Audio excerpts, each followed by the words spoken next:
Okay, WSTU, it is 9:06, and that means it is time for the Forum with your host, Pat Sacco. Good morning, Michael. Morning, Pat. We're raring to go today, but before we go to my guest, I would like to say good morning to my people. These are my bingo people that I talk to, and they listen and they critique me, and I'm probably going to critique you too. We have Kay and Betty and Sheila and Dorothy and Cindy and Patricia and Maggie. I think I did them all. Oh, and I'm sorry, there's Cindy and CJ and Naomi and Adrian. There we go. Got them all. Okay. Wow. And that's all right off the cuff, too. I have with me today a gentleman by the name of Gary Lalonde. And we have bumped into each other for the last several years in different capacities. And Gary has had a very interesting career in counseling and working with people. And he has a great book here. It's called The Power to Change. Create a Life You Will Love by Gary Lalonde. Very interesting book. And he's currently a resident in one of the communities in the area. And we bumped into each other again the other day. And, we thought, Gary, you need to come and talk to us about what you do. He's a unique helper who's broken through a world where few folks travel. He's seen the illusion of suffering, fear, and loneliness. All of these experiences has manifested into self-destructive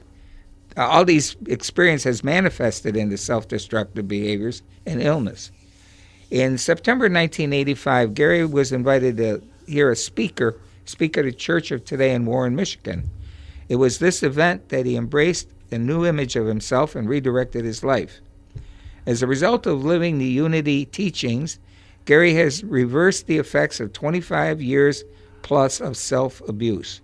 In 2004, Gary was diagnosed with advanced prostate cancer, and with the knowledge and support of a great homeopathic doctor, his loving wife Cheryl, and his unwavering faith in God's love for us, he is enjoying a happy, healthy, and successful life without the crushing effects from surgery, chemo, or radiation.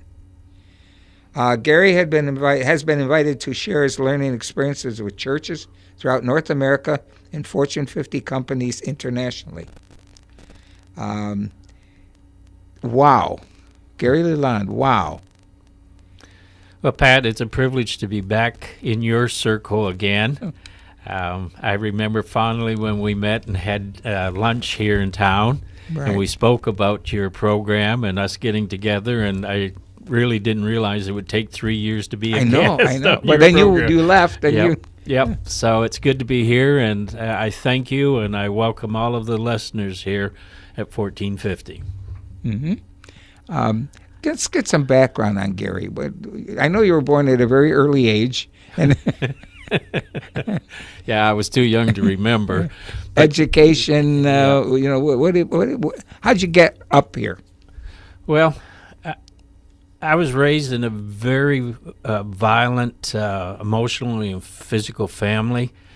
Fear was the only thing that we were raised with, and quite candidly, my fear level, I was afraid of fear, Oh, what a coincidence. Oh, really? Yes.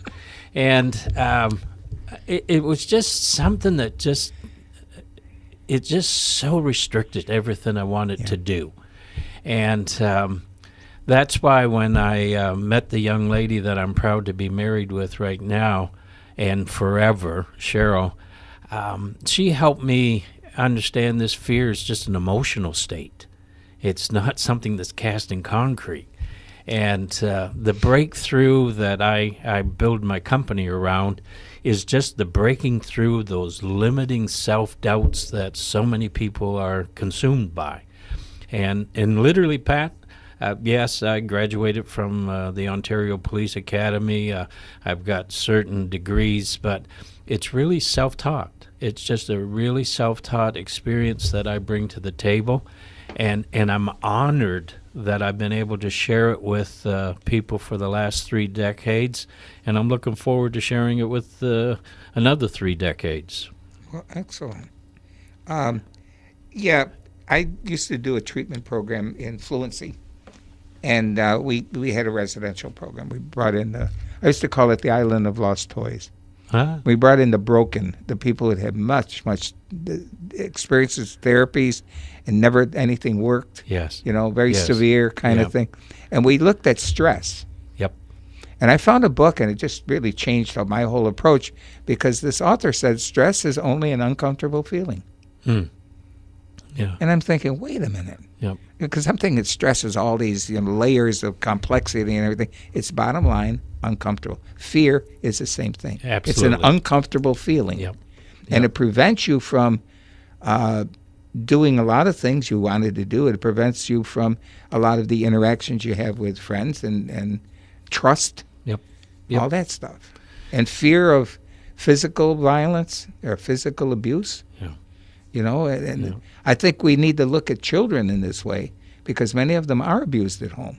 Yeah, And- it's and- sad. and we need to focus on that to guide them out of that, Yes. because they are our world. They are our future. And Oh, look at what the kids absolutely. are doing now with these protests. They left school yesterday for 17 minutes all over the country. Yeah.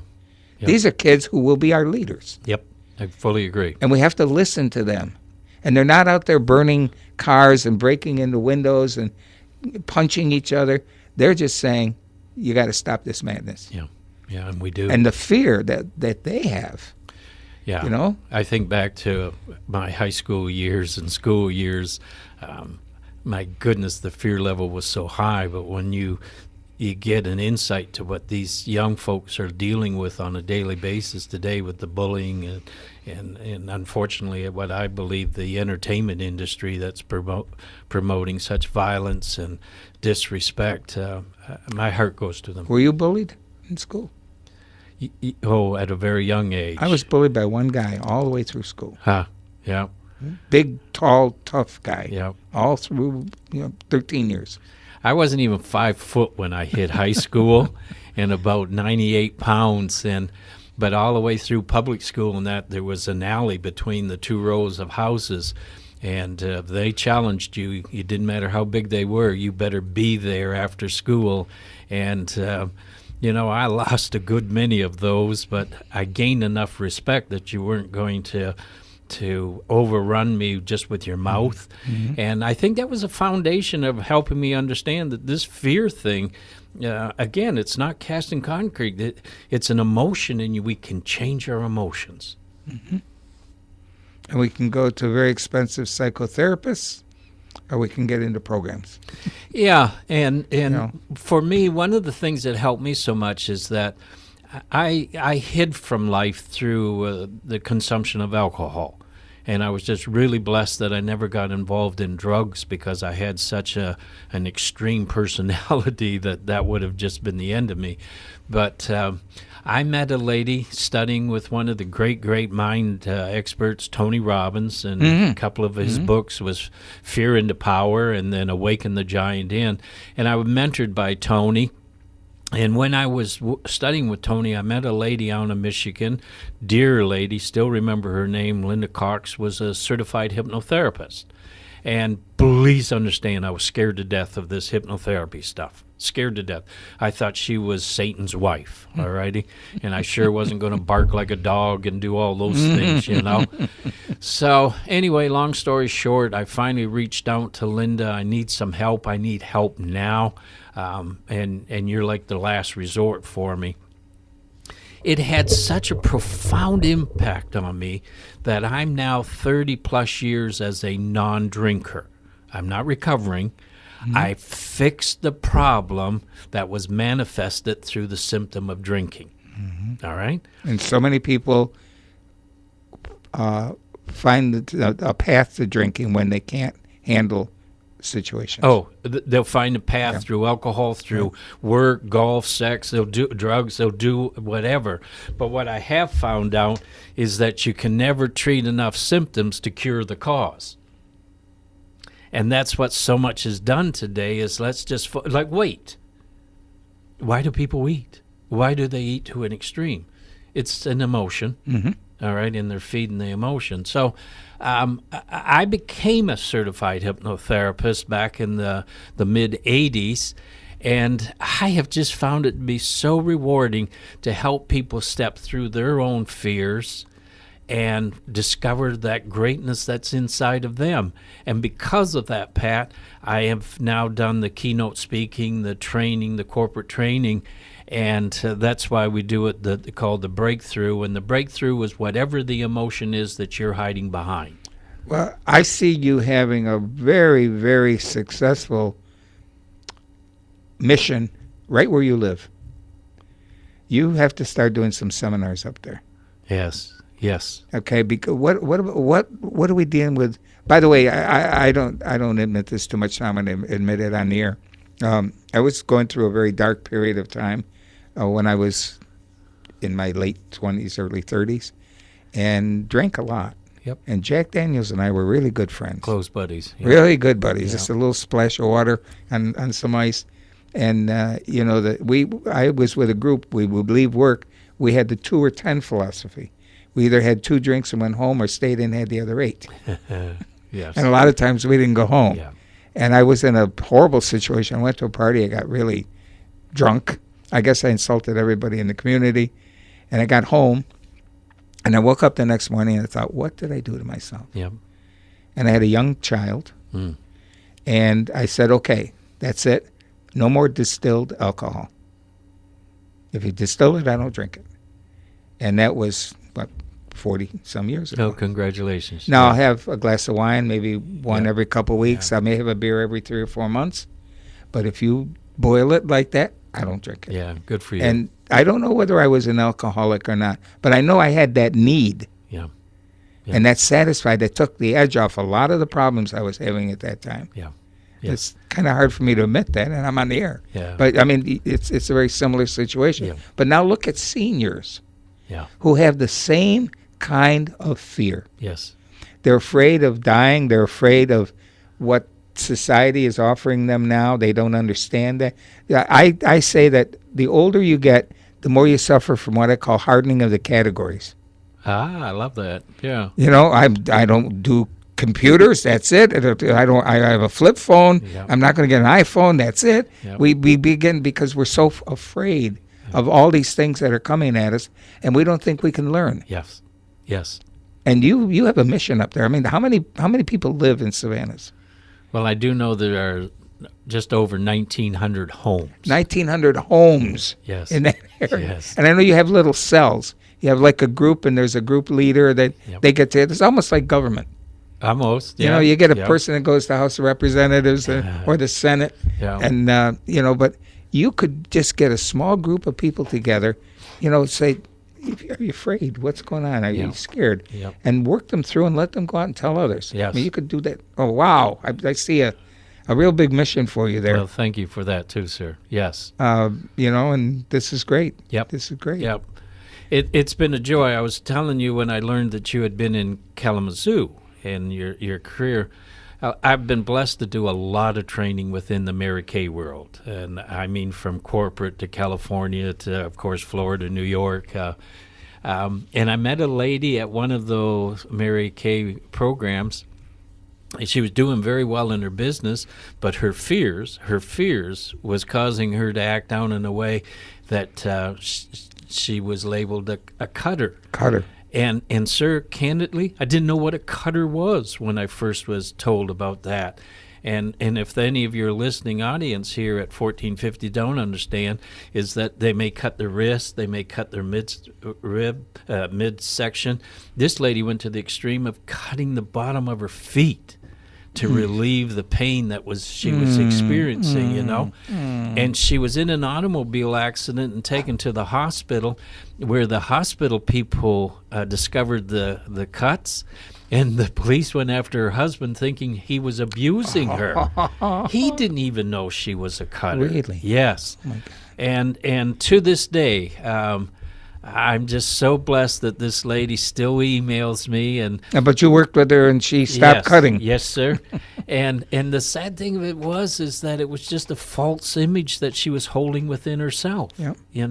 And that's why when I autograph books, the most one that I enjoy endorsing the most is Discover How Great You Really Are.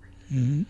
Because we live all so often down to the images that people planted in our heads. I know going through school, I was labeled learning disabled. And you know what? I worked real hard to prove them right. I did, you know? I never heard that's a good one. Yeah.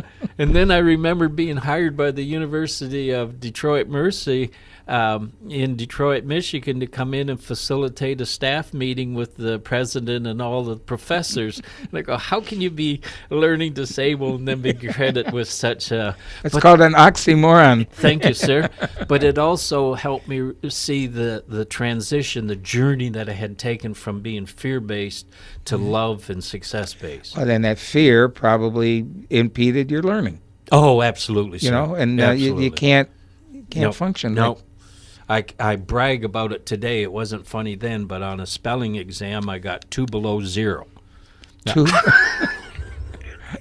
Yeah, and I remember the principal wheeled me into the office and gave me the strap for not putting any effort to it. And then what they had to do was call home and tell them. And my mother just marched right down to that school, and she said, I give that boy dictation every night for a week preparing for that exam. Oh, no. 2 below 0, yeah.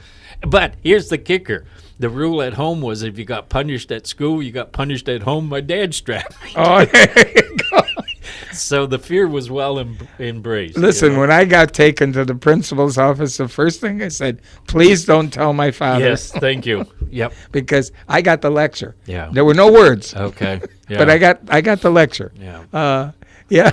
Bless you. Yeah. In fact, I must have been a hyperactive kid, because I remember so many times the teacher would take me out in the hallway and put her arm around me and say, you can't act like that. You have to calm down. You can't. You can't behave like that. And I didn't think anything was wrong. I just was curious. And, I might be paying attention, then I might just sort of go do something else. And then in math, I supposedly have a high aptitude in math. They kept telling me that. I didn't like math. Huh. And we would do, in class, we would do a problem, solve a problem. And it would solve the problem. I get the right answer, but then I get points off. Because I didn't do it the proper way. Yeah, isn't that a shame? And I said, but this is an easier way. I would discover ways of doing these kinds of solutions that they didn't like. Yeah. And I can add. I mean, you throw 3 numbers at me, I can give you the answer. Right. And I don't know why it happens. Yeah. But it doesn't interest me at all. When I was in college, I got a call in for my advisor and said, well, you have a high aptitude in math. You should change to math major. I said, I don't like math. He said, well, you should like math. Yeah. Yeah.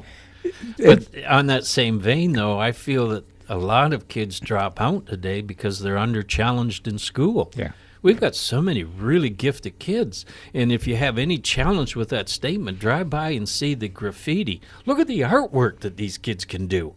It's just unfortunate it's misdirected to buildings and not paper, Well, I have great faith in education, but the criticism... I don't want to make it a criticism. It's a suggestion to challenge these kids in the last 2 years of high school. Now, they start taking courses. They can get half or a whole associate's degree while they're in high school. Yes. What about some advanced courses in math or in science that some of these kids are doing? Like a language thing. Let's say they took 3 years of language. Give them 5 years of language. Yeah. Make it more difficult. My son got a bachelor's degree in Spanish as a secondary degree, and he said he took one course. The whole course was exceptions to Spanish grammar. Oh, my. The whole course. Oh, my. So how many exceptions are there? A lot. Yes. Yes. He said it was really weird, but he said it was worth the whole semester. Oh, good for him. Yeah. But, that kind of thing, put him on a path. Yes. But again, I guess getting an associate degree is smart because it saves you a lot of money. Yes. Yeah, and time. And time. Yep. And some of these kids are so bright. Yes. Yes. And then they exceed the intellectual ability of the teachers. Yeah. Yeah. And we've got to figure out something to keep them. And you're right, they end up being, they skip school and they get lazy and stuff because it's boring. They're not challenged. No, You're not challenged. And I believe right now our educational system is set up that everybody's got to fit in a cookie box. Yeah. And our children are brighter than that, Well, like I say, I have great faith in education. I have great respect for teachers who dedicate themselves, spend their money out of their pocket for supplies that they don't get from the schools, take extra time to work with the children. Yeah. There's a great program called Foster Grandparents Program, Oh, okay. where let's say you want to volunteer in the school. In fact, I think they give you a small salary too, where they'll teacher will say, okay, you get Jimmy. And he's got a math problem. So you're going to sit with Jimmy a couple days a week. You're going to help him. You're going to give him a family father figure kind of, or grandfather figure kind of thing. And those kinds of things are really good. That turns children when an adult takes interest in them or mentors them, like a Big Brother program kind of thing. Yes. Yeah. And we need to do more of that kind of thing. Yep. Absolutely. You know, these kids need to see something positive. And they need to feel a role model if they're not getting it at home. Yep. Fully agree. So, Pat. All right, let's get back to this. We're wandering here. No, I'm enjoying this. Where do you see us helping here in Martin, St. Lucie County? Okay, we're going to ponder that question because we're going to take a short break. I'm going to be right back.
right, let's go back to the forum with your host, Pat Sacco. Thanks, Mike.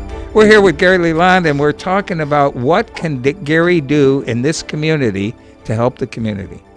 Well, number one, something we had mentioned in passing, was you live in a community with 1,000 people or more. Oh, yes. Yeah, Or more. Way more, yep. Well, we have 132 units, but we have over 200 people because many of them doubles. Yes. Yep. And more often than not, there are couples that live in Savannah Club rather than Right. individuals. Yep. If it were me, and I'm in a cell, because you have these clusters at Savannah Club, and you have a representative or a supervisor or whatever you call it, someone who's responsible for letting you know what's happening and organizing things. I would say with my own cell, if I could set up a little seminar in that clubhouse and talk about fear and talk about, and you have to have a catchy line to bring them in. And they'll still fear, hell, I'm too old for that kind of thing. Coping, something. Oh, that's interesting. You know, how do aged people cope? Oh, there's a good one. There you go. How do aged people cope? Yep. Because you're coping with things you don't understand.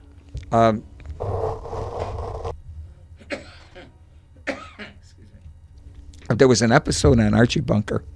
Edith was going through the change of life, and she was sitting in her chair, and she was crying. And Gloria, her daughter, came over and sat in Dad's chair, Archie's chair, and said, "Ma, what's the matter?" And through her sobs, Edith said, "When I was a little girl, I didn't know what little girls were supposed to know. And now I'm an old lady, and I don't know what old ladies are supposed to know." And that's hit it right on the spot. Oh, boy. It sure does. How many of the people you live with don't know how to be an adult? Yes. Don't know how to be an older person? Yeah. Yep. But how many of them don't know how to be a successful person to themselves? Well, that's the biggest thing, I think, is that self-respect, that self-love. And once you discover that, for me especially, it just changed everything. It was an amazing transition from the old Gary to what I now enjoy being as myself. I would do anything to avoid being me in the past. But like you say, once you strip away all those old fears, all those self-doubts, and it's a progression. It's just not a tablet that you take, a pharmaceutical product. It's a progress of stripping away the old self-doubts, the old self-images of yourself. And I love your suggestion. I also look to, since I'm now a resident in this area, I want to get more involved with the service organizations because they're always looking for speakers to speak at their meals and their meetings.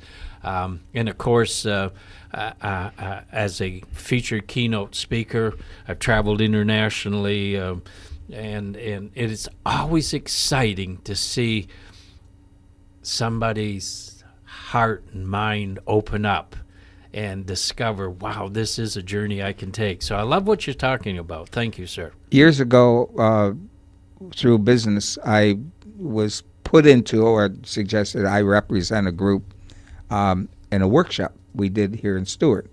And I think it was 6 or 8 weeks. We met every week. And one of the tasks they gave us was every morning you looked in the mirror and said 5 times, "I love myself, I love myself, I love myself." You know? Yes, I do. And in the beginning, it was like, what is this going? Yes. As we got through it, I was really looking to get in the mirror. I needed that little reinforcement in the morning. Yeah. Those kinds of things. It's cool. You just triggered a memory from back in the 90s when I had the privilege of being mentored and trained by Jack Canfield. And Jack Canfield, that name may trigger with you because he and Mark Victor Hansen co-authored the huge success Chicken Soup for the Soul. Yes, which I've and I'm proud that read. Mark was the one who endorsed the front of my book from the Chicken Soup for the Soul. But I remember back in the 90s, Jack Canfield would have us take the bar of soap and on the bathroom mirror write, "I love and approve of myself." So every morning when you were shaving and that, the subconscious mind was picking it up. Sure. And Pat, that's the type of dialogue that we need with ourselves. Because honestly, if people would take an inventory of the conversations that they quietly have with themselves, if anyone else was to say these awful, nasty, demeaning things to them, they'd want to fight them. That's right. But we do these things, and we do them subconsciously. And we've done them so long, we don't even know we're still doing them. And one of the things I find generally in society, I mean, a lot, specifically, I'm going to talk specifically about seniors. We don't laugh. Oh, no. We don't laugh. And years ago, and I laugh as much as I can during the daytime, I look at things and make them silly, because I read that when you laugh, your brain is filled with endorphins. Yes. And when you laugh, the brain releases some of these endorphins into your system. And if you have pain, it helps to subside the pain. Yeah. Yep. And the more you laugh, the more healthy you're going to feel. And when you laugh, you're taking away that edge of that negativism. Yes, sir. And I try to keep myself in the half-full glass. I try to keep myself in the optimistic. Good. I try to say to myself, I can walk down the street and not get hit by a meteor. Yeah. I try to keep as positive as I can. And I've even developed a thing. I don't get mad anymore. I get even. God bless you. The laughing thing you've just triggered, if I may.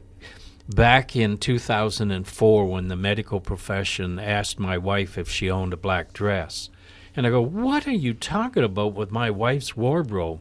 And he said, "Well, your lab results are back. Your cancer's so advanced, I wouldn't give you 5 months to live if you don't sign the consent for the surgery, the chemo, and the radiation." I have a propensity for doing things naturally, and I owe a lot of that to my mother, who owned her own health food store for some 50 years. But I just knew, having done enough eulogies, that the allopathic, the medicine approach was not the journey I was going to take dealing with cancer. And I did it homeopathically. And What did you do? What did I do? Well, mind, body, spirit. Mind, body, spirit. Okay. First thing I had to do was I changed my diet completely. And what I'm saying with my diet, I went vegetarian, not vegan. I went vegetarian. And the key area of what I did was that I take 5 pounds of carrots, I make fresh carrot juice out of it, and I drink that 5 pounds of juice within 20 minutes of making it, so that I got the full 5 pounds and drink it it'll all? give you somewhere between 30 and 40 ounces of carrot juice, okay? And for me, that used to be nothing, because I was doing that in alcohol. But still to this day, I do the 5 pounds of carrots. But the other thing that I did back in 2004 was humor. And I used to enjoy Laurel and Hardy, the Three Stooges. And, I would sit down for that first 2-3 years and watch a half an hour of humor every day to make sure I was releasing those endorphins. Because, sir, it was the other thinking that I did that brought on the cancer. I'm convinced of that. And I was involved in a 7.5-year, $100 million lawsuit. And I didn't have any insurance. And it was it was the worst, best thing that I ever experienced. Because now, you see, I know that cancer can be reversed. I know it because I'm living it. They give me 5 months to live in 2004. For your listening audience, this is 2018. No chemo, no radiation, no surgery. Did it naturally. And no black dress. No, thank you, sir. Yeah. So that humor's fine. It's the most important. Yeah. And like you said, it releases those endorphins that are healing, And so many people, there's a lady that lives in the area that I live right now, whose husband was a great man, just a blessing. I dearly miss the man. And he's passed within the last 6 months. And she's crawled inside her cocoon, and she's not ready to come out yet. It doesn't matter how many times we invite her to dinner, how many times we invite her to go to the grocery store. She's not going to break out of that cocoon right now. She's into that, and she needs that mourning period. Oh, she does, and overdoing it maybe. Well, but we all grieve differently, don't we, sir? Yeah. So my prayers include her every day, but I love what you're saying about helping some of the seniors, and I'm going to pursue that. Well, thank you. Also, I was very impressed about the Hawthorne effect. I don't know if you know that, Hawthorne effect. during the early years, like 1905, whatever, we had these big sewing machine sweatshops. Yes. In these crummy, dumpy buildings, dirty, filthy, working hard and bad conditions. And the company hired a new guy called a psychologist that was just coming into the field. Okay. And they said, can you help us with productivity? So he built a room right in the middle of this warehouse with pastel colors, brand new machines. And he went in and said, you come with me. Just randomly pick these people, put them in there and said, now go to work. Well, suddenly their productivity shot right up. Yeah. And so the company was very pleased. Said, thank you. They dismantled the room and they sent the workers back to their old sweaty jobs. Yep.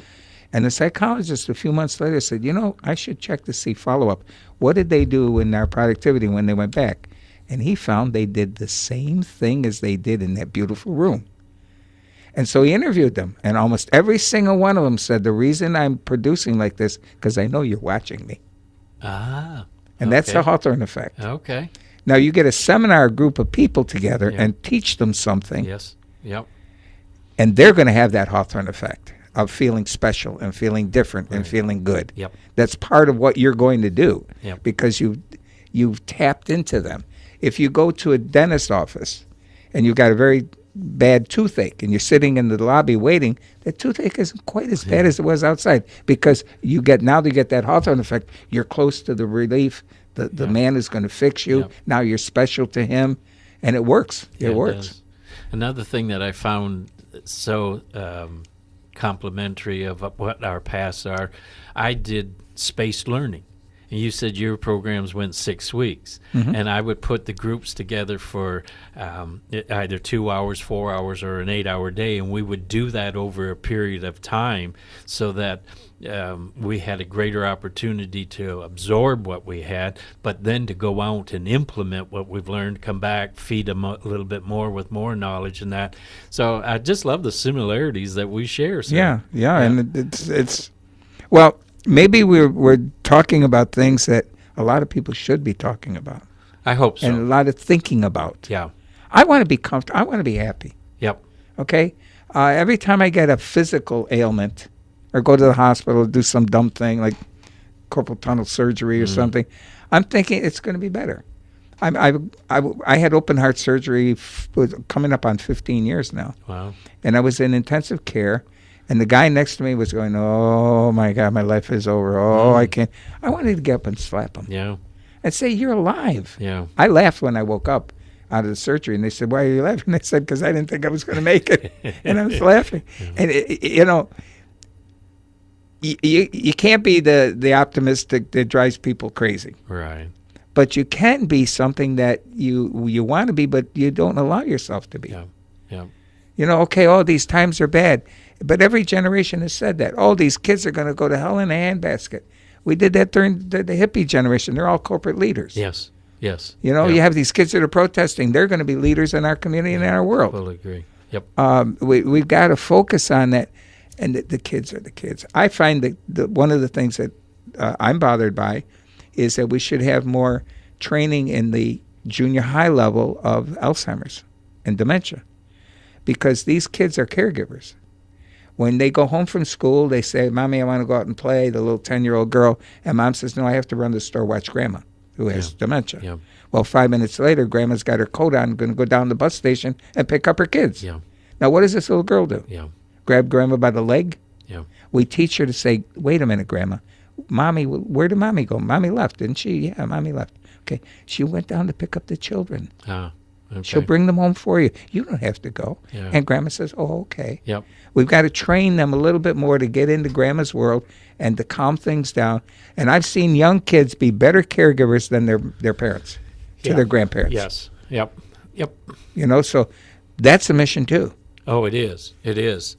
Now, one of the things that I've been blessed with over the years, talking about training and helping and that, is that I have a library of tools for people to use. I've got self-hypnotic, self-visualization CDs for people. I put a program together with the DVDs. My book's now an ebook or a hard book. And they literally can just go to my website, which is GaryLaLonde.com. And Lalonde is Lalonde, and there's aids there that the folks can go ahead and purchase and use, loaded on their MP3. It's just what I believe is that we need to get more in tune with helping people in their environment rather than them asking them to come to ours. Excellent. In the back of the book, you have additional empowerment tools. Yes, sir. By Gary Lalonde. Yep. There's a video series and an audio series. Yes, sir. Weight loss, stop smoking, best in you, overcoming fear and worry, stop procrastinating. And I'm going to stop procrastinating. I'm going to continue reading. Think about yourself to greater riches, sales program for salespeople, self-confidence, elevate your self-image, and power of positive thinking. Those are all audios. Yes, sir. Is it on Is this on Amazon? No, it's just right now my website, Okay. GaryLaLonde.com. Very good. Very good. Gary, Thank you. LALONDE.com. Yes, sir. Go on that website, check it out. Thank you. Let's see what you have Yeah. on there. I've been really blessed. I've served corporate 50 companies and U.S. Army. I've trained police departments, and it was all personal growth and development. Again, walking away from these limiting fears. I can remember sitting in the police cruiser that I spent enough time in, and I just think I better never lose this job because I'm not good enough to get a job doing something else. And that was only Nice fear. self-image, right? Yeah, that was fear. And I remember so many of my peers that I still hold such respect for in law enforcement that they honestly believed they better hang on to this job because there's nothing else out there for them, you know? And then the problem is they get so consumed in that job, Yeah. they do nothing else. Oh, your And- friends are and law then enforcement? 40 years later, 30 years Yep. later, they retire, Yep. and suddenly they pull their revolver out Yeah. Yeah. Yeah. because there's nothing for them. You know, the old thing is, I'll buy a bar. Yes. You know, I'll Yep. get a bar. Yep. I'll be a policeman, I'll get a bar. No, your life begins again when you retire. We ought to have seminars for retirement. Oh, absolutely. I've got Okay. the dear friend who's retiring from law enforcement the 31st of May. Yeah. And my question to him is, what are you going What to are do? you going to do? You know? See, the problem is you walk away from a high-powered job, Yep. and suddenly you're nothing. You're Thank nobody. you, sir. You're Because nobody. your image is your That's career. it. That's it. Yep. Now, I think you ought to plan for a retirement. I think you ought to set up another life for retirement, as I ended up doing. Yes. My first 6 months, my wife thought I was depressed. Oh, Because yeah. I would be in a chair when she left for work. I'd be in that same chair when you again. got home. But I was reading. I was catching up on all my Okay, authors. yeah. I had 20 that I follow. Huh. I read everything that they wrote in Yeah. that 6 month period. Wow. And now I get a new author and I jump on whatever books Good. they've written. Good. Because I would read a book and say, "Oh, look, he's got 6 other books. Someday I'd like to read them." I Yeah. did that. Yep. Yep. And then I looked down and I had my what I call my current bucket list. Mm-hmm. What did I want to do? Yep. And so I've been fulfilling that. Good. There are 2 things on it I haven't done yet. Okay. One is I want to work with Habitat for Humanity. I have a dear friend who's the director here in Martin County. Oh. I don't want to pound nails. I want to go to businesses and solicit money Okay. for them. Yes. And the second thing I want to do is drive that golf cart at the hospital. Ah. Yeah. Because I used to have to go over and evaluate charts. Yes. Okay. Sometimes it was in the rain, and I had to park somewhere near Cleveland and walk Yeah. back in the rain. And every time I saw that little thing, oh, it was like a savior. Yeah. Those Yeah. 2 things I'd like to do yet. You'll do them. But And if I may you need interrupt. to have a plan. Yes, because I fondly remember my father, who's now passed, and he was a great man. He passed just weeks shy of 98 years young. Oh, okay? geez. Oh, wow. Him and my mother were married 77 years. Oh. Okay? But I remember my dad sitting me down and say, "Gary, what's your hobby?" I said, "Dad, I'm just working on my business, Gary Lalonde and Associates." That's good, son. My question is, what's your hobby? Like I say, Dad, this building my business, He said, "Son, listen to me. You want a hobby." because your friends will all pass and you'll be left there by yourself. I met one of the most outstanding people in my field nationally. In fact, he ended up being on the board of directors of that agency that I was working in Kalamazoo, Okay. because he taught at Western Michigan University. Yes. He was the man. He was the guru. Yeah. And he invited me to his office, and we were chatting, and he said, okay, tell me what you're doing. I done it. And he said, now, what do you do to get clean? I said, what? He said, what do you do to get clean? What do you do besides this? And it stumped me. Yes. Yes. And I said, well, not a whole lot. He said, okay, now this is a lesson. Yep. He started writing books under a pseudonym Okay. of upper Michigan folklore and stuff. So a couple of great, 6 or 8 paperbacks. Yeah. And then they found out when he retired it was him, and the sales increased, and he got really mad Ah, because he didn't publish it under his name. right. Yeah. He didn't want to be known for that he wrote those. He wanted to be an author in his own right. Right. And he was writing all this time and doing all these great things. And so you need to get clean. Yeah. When you're on the job, you have to find something that interests you. Yep. Traveling in Florida. I mean, even if you're retired, if you like wineries, there are 13 wineries in the state of Florida. There's one in Fort Pierce. Yes, there is, and we've gone there a Yeah, number of and times there's- for the music and that. The Lake Placid, just north of Lake Placid, there's a place called Hen Scratch. Okay. Hen Scratch Road, and there's Hen Scratch wine, Huh. and they have a little potbelly pig that runs through I'll the be store. You darned. can buy the wine. Huh. And they have hydroponic strawberries. I'll be darned. And I mean, like, there's some neat Alliance Country Safari. Huh. Yes. I mean, to be able to drive through that and see those animals. Yep. There's so many wonderful things that you can go into Florida. Yeah. We've got the Oceanographic Institute here. Yep. Just tremendous things. Even the museum right here is just phenomenal. Right, you or go know? down to Key West and feel like you're in the Bahamas. Yes. Yeah. There's a thing called the Keys disease. I'm not familiar with Yeah, the that. Keys disease is when you go to work, you do as little as possible. Ah. Yeah, well, we don't want to promote that. No, they don't work full days and stuff. Yeah, either. yes. Yeah. I went down to I was working with a state rehab company. I was their corporate speech pathologist, and we had a therapist in the hospital down there, and I had to fly down to see her. And her productivity was like 40%. Ooh. So I went down. I said, "Why? Well, I have the Keys disease." I said, "Well, how about this? Why don't we pay you for what you do? Ooh. So we're going to give you 40% of your salary." Yep. Well, you can't do that. I said, "But you can't do 40% either." Thank you. Yep. Yep. Sort of, yike. Yes. Yeah. Gary, he just gave us a signal. We only got a couple minutes left Yeah. on this program. It's just a joy. I can't thank you enough for inviting me here and allowing me to visit with you and your guests here at 1450. Okay, tell you what we're going to do. When you do your couple seminars up in where you live, we're going to bring one of those people back, and we're going to have another radio show. And we're going to talk about that thing and what happened and how she or he was affected by this. What are you going to do about it? That'd be great, wouldn't it? I'd look forward to that, sir. Terrific, I terrific. accept your invitation. Sir was my father. Sir was my father. Well, I should write a book and say, Yeah. Sir was my father. Well, in my home, you did not forget, please, thank you, sir, ma'am, The guy by the name of Scott Greenberg, who runs an agency, a home health agency, wrote a book, and it's something like, I'm aging and so is my mother, or something like that. Yeah. It was really cool. Yeah. Yeah. Well, Gary, thank you so much for coming and sharing this stuff with us and getting this thing started. Thank okay? you, sir. And And, again, if any of your listeners would like some of my materials, that's where to go, GaryLaLonde.com. www.GaryLaLonde.com. Please. Go and take a look, see what he has to offer on that website. This book is excellent, by the way. Power to Change, Create a Life you will love. And that's the secret, is the love. It is, sir. And it's hard to love yourself. Oh, boy, that can be a full-time job. And what is that quote? You need to love yourself before you can love others? Or they love you. Or they love you. Yes. Right. Yep. Wow. Yep. Well, Gary, again, thank you very much. We will be back again next week with another exciting guest on the forum.